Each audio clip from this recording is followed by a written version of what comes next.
नमस्कार साथियों, उत्कर्ष nursing classes में आप सभी का हार्दिक स्वागत और अभिनंदन है। आप कैसे हैं? बिल्कुल, मैं उम्मीद कर सकता हूं कि आप बिल्कुल बेहद तंदुरुस्त और स्वस्थ होंगे। जैसे कि आपको पता है कि अपन रेगुलर बेसिस पर आजकल हमने इसके स्टार्ट कर दिया है कि भाई कुछ इंपॉर्टेंट टॉपिक्स के वीडियो लेकर आएँ, जो कि आपके लिए काफ़ी हेल्पफुल रहे। और उसी सेशन के अंदर आप लोगों की बात को सुनते हुए, आपके जो कमेंट बॉक्स के अंदर जो कमेंट थे, उन्हीं को टटोलते हुए मैंने एक टॉपिक चूज़ करा है। और वो आज टॉपिक रहने वाला है आपका एक बेहद खास बिल्कुल इंपॉर्टेंट टॉपिक, जिसका नाम है न्यूमोथोरेक्स। क्या नाम रहने वाला है? न्यूमोथोरेक्स। आप सब लोगों को इस टॉपिक के बारे में थोड़ा थोड़ा तो आइडिया निश्चित तौर पर होगा, लेकिन मैं ये दावे के साथ कह सकता हूँ कि अगर आप ये टॉपिक पूरा देखेंगे इस वीडियो को, तो आप इसमें और बहुत कुछ सीख के जाएंगे, जो कि बिल्कुल कंसेप्चुअल रहने वाला है। बिल्कुल आपके कंसेप्ट को क्रिस्टल क्लियर करने में मदद करेगा कि क्या न्यूमोथोरेक्स होता है और क्या क्या सारी चीज़ें इससे रिलेटेड, क्या क्या चीज़ें इसके टाइप्स हैं, और उसके बारे में अपन तमाम टॉपिक्स के बारे में अपन चर्चा करेंगे डियर, है ना। तो सबसे पहले न्यूमोथोरेक्स के बारे में अगर मैं बात करता हूँ, तो बिल्कुल सिंपल सी इसकी अगर मैं डेफिनेशन की अगर अपन बात करेंगे, सबसे पहले अपन इसकी डेफिनेशन, तो बहुत आसान डेफिनेशन है इसकी, जो कि आप सब लोगों ने बिल्कुल अच्छे से पढ़ रखी होगी। क्या है भाई definition? Collection of collection of air in pleural cavity. Collection of air in pleural cavity क्या कहलाता है? न्यूमोथोरेक्स कहलाता है। क्या कहलाता है? न्यूमोथोरेक्स कहलाता है। Collection of air in pleural cavity क्या कहलाता है? न्यूमोथोरेक्स कहलाता है। आप सबको पता है कि अपने जो लंग्स होते हैं, उस लंग्स के अगर अपन बाहर की ओर बात करें, तो एक सीरस मेम्ब्रेन होती है जो लंग्स को कवर करती है, जिसको अपन प्लूरा कहते हैं। प्लूरा की भी दो लेयर होती है, एक होती है विसरल प्लूरा और एक होती है पैराइटल प्लूरा। विसरल प्लूरा होती है वो लंग से अटैच होती है, और पैराइटल जो प्लूरा होती है वो आपके चेस्ट वॉल से अटैच होती है, उसके साथ में डायफ्राम और मिडेस्टिनल स्पेस से क्या रहती है? अटैच रहती है। ये सिंपल सा और बेसिक अपन कह सकते हैं एक फिजियोलॉजी और एनाटॉमी का पार्ट रहता है।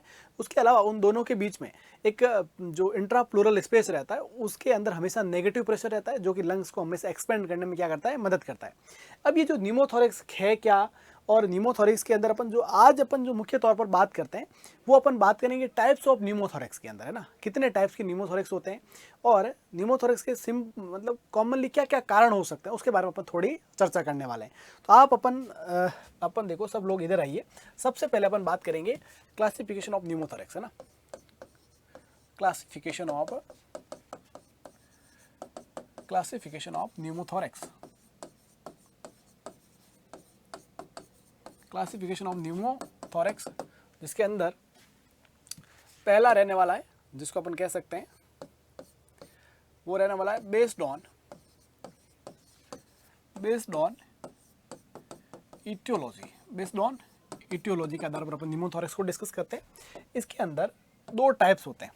पहला जो टाइप रहने वाला है वो रहेगा आपका स्पॉन्टेनियस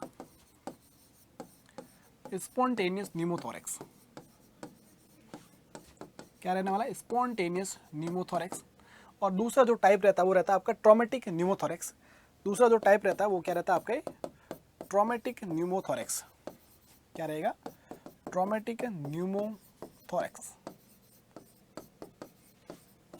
न्यूमोथोरेक्स। अपन दोनों के बारे में बिल्कुल सिंपल पॉइंट वाइज बात करते हैं। पहले अपन बात करते हैं, देखो, स्पॉन्टेनियस न्यूमोथोरेक्स के बारे में। पहले अपन जो बात करेंगे वो किसके बारे में करेंगे? स्पॉन्टेनियस न्यूमोथोरेक्स के बारे में बात करते हैं। स्पॉन्टेनियस न्यूमोथोरेक्स, देखो क्या है इसका मतलब, क्या है इसकी डेफिनेशन लिखते ही आपको समझ में आ जाएगा इसका क्या मतलब है। क्या मतलब है देखिएगा, a type of pneumothorax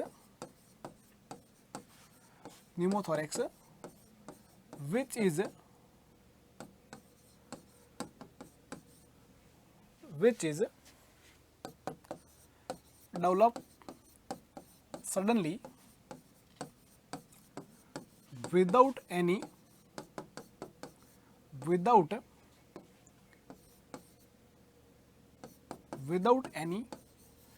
traumatic cause। Simple सी बात है, बहुत सिंपल सी बात। Without any traumatic cause. देखो क्या हो रहा है भाई, देखो सबसे पहले मैंने आपसे कहा कि भाई अपन चर्चा किसके बारे में कर रहे थे, वो देखिएगा। हमने क्या कहा कि अपन न्यूमोथोरेक्स के क्लासिफिकेशन को डिस्कस करते हैं। न्यूमोथोरेक्स का जो पहला क्लासिफिकेशन है वो अपन बेस्ड ऑन इटियोलॉजी के आधार पर कर रहे हैं, जिसके अंदर अपन दो टाइप पढ़ रहे हैं, तो स्पॉन्टेनियस न्यूमोथोरेक्स और दूसरा है ट्रॉमेटिक न्यूमोथोरेक्स। सबसे पहले हमने चर्चा करी किसकी, स्पॉन्टेनियस न्यूमोथोरेक्स की। तो स्पॉन्टेनियस न्यूमोथोरेक्स क्या है, ये टाइप ऑफ न्यूमोथोरेक्स है जो कि अचानक से डेवलप हो जाता है, अचानक से अपने लंग्स के अंदर प्लूरल स्पेस के अंदर एयर का एक्यूमुलेशन हो जाता है। कोई भी traumatic cause, non traumatic cause नहीं, मतलब ना तो अभी कोई ट्रॉमा हुआ है, ना कोई रिसेंट टाइम के अंदर कोई ट्रॉमा की हिस्ट्री रही हो, अचानक से अगर आपके प्लूरल स्पेस के अंदर एयर एक्यूमुलेशन हो जाती है तो उसको अपन क्या नाम देते हैं, स्पॉन्टेनियस न्यूमोथोरेक्स कहते हैं। ये देखो, अगर अपन इसके बारे में बात करें तो कॉमनली जो इसका मोस्ट कॉमन कॉज रहता है स्पॉन्टेनियस न्यूमोथोरेक्स का, वो रहता है कि सब प्लूरल ब्लब के रप्चर होने की वजह से। क्या होता है, सिंपल सा मैं आपको यहाँ पर बताने का प्रयास करता हूँ। देखो, मान लीजिए अपनी ये क्या है, लंग्स है,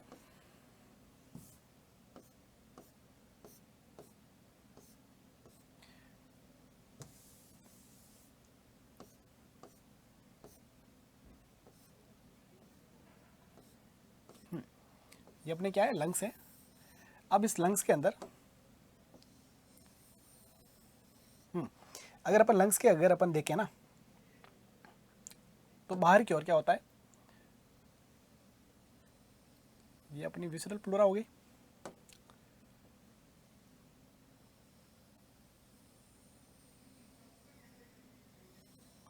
इस विसरल प्लूरा के अगर अपन बाहर की ओर देखेंगे तो ये पैराइटल वेल प्लूरा हो गई, है ना। अब क्या होता है, सिंपल सी आपको मैं एक चीज बताता हूं। देखो, सब प्लूरल ब्लब का मतलब क्या होता है कि प्लूरा के नीचे एयर से भरा हुआ कोई क्या है, पाउच है। क्या है, पाउच है ना। एयर से भरा हुआ क्या है, कोई पाउच है, जिसको अपन क्या कह सकते हैं, सब प्लूरल ब्लब कह सकते हैं। मान लीजिए यहां से अपन इस तरीके से कर सकते हैं इसको, मान लीजिए इसके नीचे क्या है, एयर से भरा क्या हुआ क्या है, कोई पाउच है ना। ये सब प्लूरल ब्लब है। सब का मतलब नीचे प्लूरल मेम्ब्रेन के नीचे एक ब्लब है, या बुला ही कहते हैं उसको अपन, मतलब एयर से भरा हुआ क्या है, कोई पाउच है। उसके रप्चर होने की वजह से यहाँ से जो एयर होती है वो सीधी किसके अंदर चले जाती है, आपके प्लूरल स्पेस के अंदर चली जाती है। उस कंडीशन को अपन क्या कहते हैं, सब प्लूरल ब्लब का रप्चर होना, जो कि स्पॉन्टेनियस न्यूमोथोरेक्स का एक मोस्ट कॉमन कॉज माना जाता है। ध्यान रखिएगा ना। अब यहाँ पर एक और बड़ी इंपॉर्टेंट बात मैं आपसे और करना चाहूंगा कि ये भी दो टाइप का होता है, स्पॉन्टेनियस न्यूमोथोरेक्स भी दो टाइप का होता है। दो टाइप कौन कौन से होते हैं, एक तो होता है यहाँ पर, एक तो यहाँ पर रहेगा प्राइमरी, क्या रहेगा, प्राइमरी स्पॉन्टेनियस न्यूमोथोरेक्स। क्या रहेगा, प्राइमरी स्पॉन्टेनियस न्यूमोथोरेक्स। और दूसरा जो रहेगा वो रहेगा सेकेंडरी स्पॉन्टेनियस न्यूमोथोरेक्स। क्या रहेगा, secondary spontaneous pneumothorax. Secondary spontaneous pneumothorax क्या है, मतलब देखो, स्पॉन्टेनियस का मतलब अचानक से विदाउट कोई ट्रॉमा की वजह से अगर आपको प्लूरल स्पेस के अंदर एयर का एक्यूमुलेशन हो जाता है, उसे अपन स्पॉन्टेनियस न्यूमोथोरेक्स कहते हैं। लेकिन ये भी आगे फर्दर दो टाइप्स होते हैं, इस कौन सा, प्राइमरी और सेकेंडरी। प्राइमरी स्पॉन्टेनियस न्यूमोथोरेक्स एक ऐसा टाइप ऑफ न्यूमोथोरेक्स है जिसके अंदर आपको जब न्यूमोथोरेक्स डेवलप होता है उस समय तक कोई भी नॉन रेस्पिरेटरी पैथो नहीं थी, मतलब कोई भी तरह की पहले से रेस्पिरेटरी डिसऑर्डर आपको नहीं था। लेकिन सेकेंडरी स्पॉन्टेनियस न्यूमोथोरेक्स क्या होगा कि एक ऐसी कंडीशन जिसके अंदर पहले से आपको कोई नॉन रेस्पिरेटरी डिसऑर्डर था और उसके साथ में अगर आपको अचानक से आपके प्लूरल स्पेस के अंदर एयर का एक्यूमुलेशन होता है तो उसे अपन क्या नाम देते हैं, सेकेंडरी स्पॉन्टेनियस न्यूमोथोरेक्स कहते हैं। जैसे कि एग्जांपल के तौर पर मैं आपसे कह सकता हूं, सीओपीडी एक बड़ा कॉमन रहता है जिसके अंदर अपन बात करते हैं एम्पाइसीमा, जैसे कि एम्पाइसीमा हो गया, उसके अलावा क्रॉनिक ब्रोंकाइटिस हो गया। ये आपको कॉमन कॉज नजर आ सकते हैं सेकेंडरी स्पॉन्टेनियस न्यूमोथोरेक्स की मैं अगर बात करूं तो ये तो था अपना पहला टाइप जो अपन बेस्ड ऑन इटियोलॉजी के आधार पर पढ़ रहे थे, जिसका अपन कहते थे स्पॉन्टेनियस न्यूमोथोरेक्स, है ना। अब अगर अपन बात करें टाइप सेकंड की, तो सेकंड जो रहता है वो आपके सामने वो रहने वाला है आपके, हाँ, वो रहने वाला आपके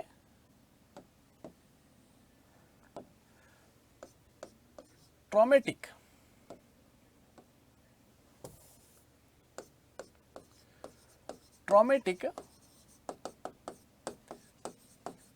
pneumothorax, A type of pneumothorax a type of pneumothorax which is developed due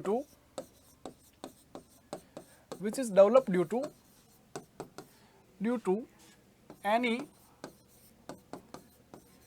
traumatic event, any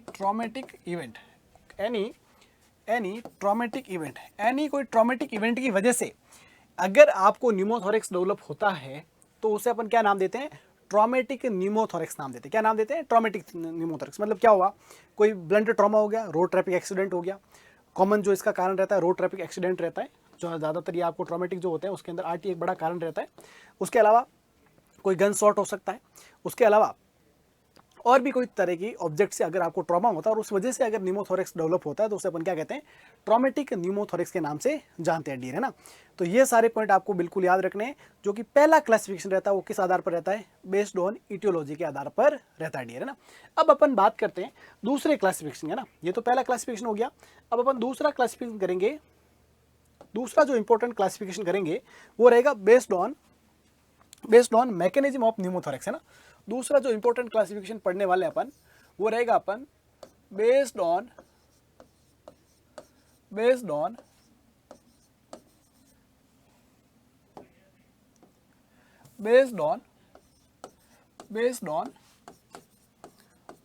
mechanism of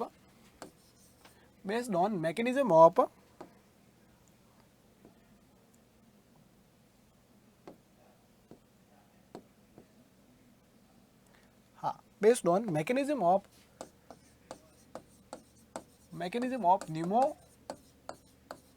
pneumothorax. देखो बहुत शानदार पॉइंट यहाँ पर आएंगे आपके सारे, जो मन मुझे पता है आपके माइंड में जो डाउट है ना वो आपके यहाँ से क्लियर होंगे। कौन कौन से यहाँ से इस आधार पर क्लासिफिकेशन रहते हैं वो अपन चर्चा करते हैं। देखो अब अगर अपन मैं बात करता हूँ ना based on mechanism of pneumothorax, तो इस आधार पर अगर अपन बात करेंगे ना तो ये 3 टाइप का रहता है न्यूमोथोरेक्स। कितना टाइप का रहता है, 3 टाइप का।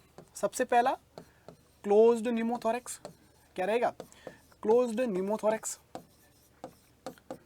और दूसरा जो इसका टाइप रहेगा वो रहेगा आपका ओपन न्यूमोथोरेक्स। क्या रहेगा, ओपन न्यूमोथोरेक्स। और तीसरा जो इसका टाइप रहेगा वो रहेगा आपका टेंशन न्यूमोथोरेक्स। क्या रहने वाला है, टेंशन न्यूमोथोरेक्स रहने वाला है। टेंशन न्यूमोथोरेक्स रहने वाला है। क्या है, देखो इन तीनों के अंदर क्या क्या डिफरेंस है, बिल्कुल साफ सुथरी भाषा के अंदर बिल्कुल आसान वे से अपन समझ सकते हैं क्या क्या इन तीनों के अंदर डिफरेंस है। देखो सबसे पहले मैं आपको इसके एग्जांपल के तौर पर बात करता हूँ। जैसे मैंने आपको एक डायग्राम बनाया आगे, उस डायग्राम के आधार पर ही अपन बात करते हैं। देखो पॉइंट को सुनिएगा, सारे पॉइंट को ध्यान से। देखो क्या क्या पॉइंट हो गए यहाँ पर।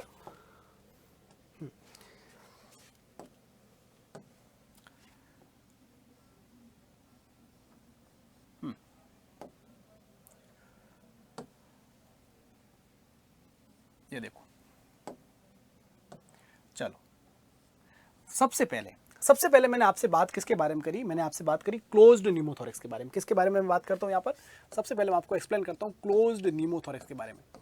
अगर मैं क्लोज्ड के बारे में बात कर रहा हूँ तो एक ऐसा टाइप ऑफ न्यूमोथोरेक्स है जिसके अंदर हुआ क्या कि आपको कोई ट्रॉमा हुआ। मान लीजिए कि कोई पर्सन था जिसने किसी पर्सन के अंदर जाकर चाकू क्या करा, घोंप दिया। अगर चाकू घोंपेगा ना तो सबसे पहले हो सकता है वो क्या करेगा, आपकी चेस्ट वॉल को डैमेज करता हुआ, रिब्स को पार करता हुआ लंग्स को डैमेज करेगा।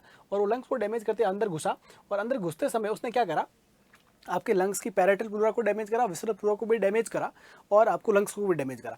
चाकू डालकर उसने क्या करा, चाकू वापस क्या कर लिया, बाहर खींच लिया।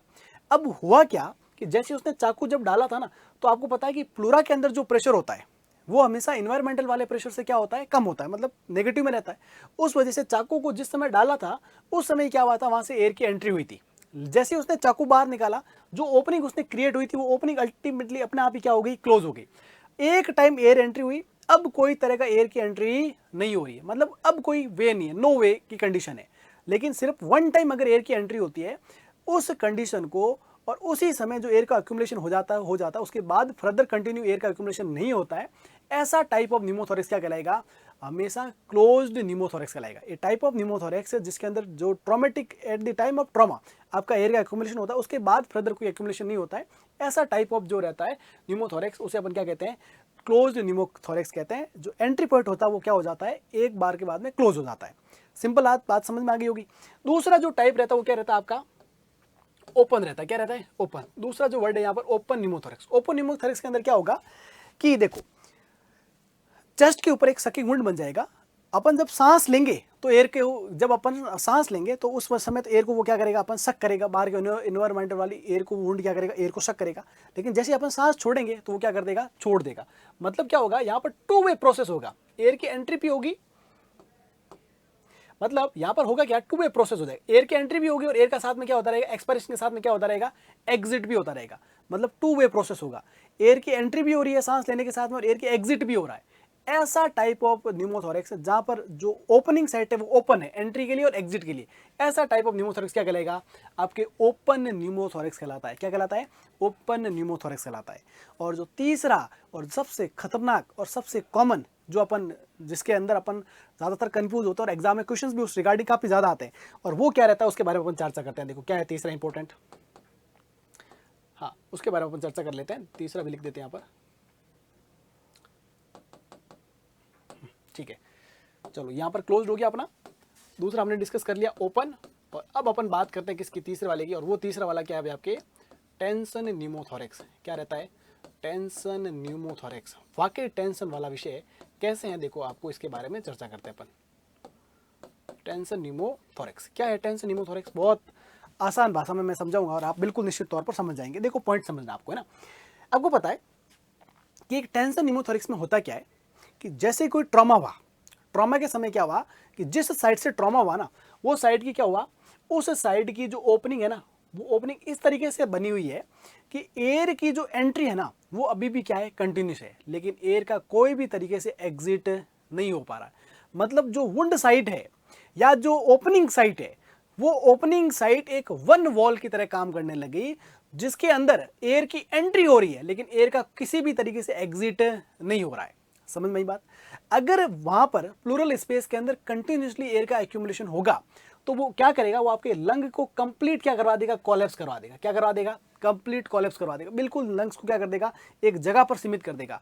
और उसके बाद भी वो नहीं रुकने वाली कंडीशन है, जिसके अंदर होगा क्या कि जो मीडियास्टिनल स्ट्रक्चर्स है, जैसे कि आपका क्या है, आपका जैसे मीडियास्टिनल के अंदर आपका ये हार्ट है, हार्ट हो गया, आपकी ट्रेकिया हो गया, उसके अलावा ग्रेट आर्टरीज हो गई, आपकी वेन्स हो गई, उन सारी की सारी वेन्स के ऊपर क्या डालेगा, ये कंप्रेशन डालेगा।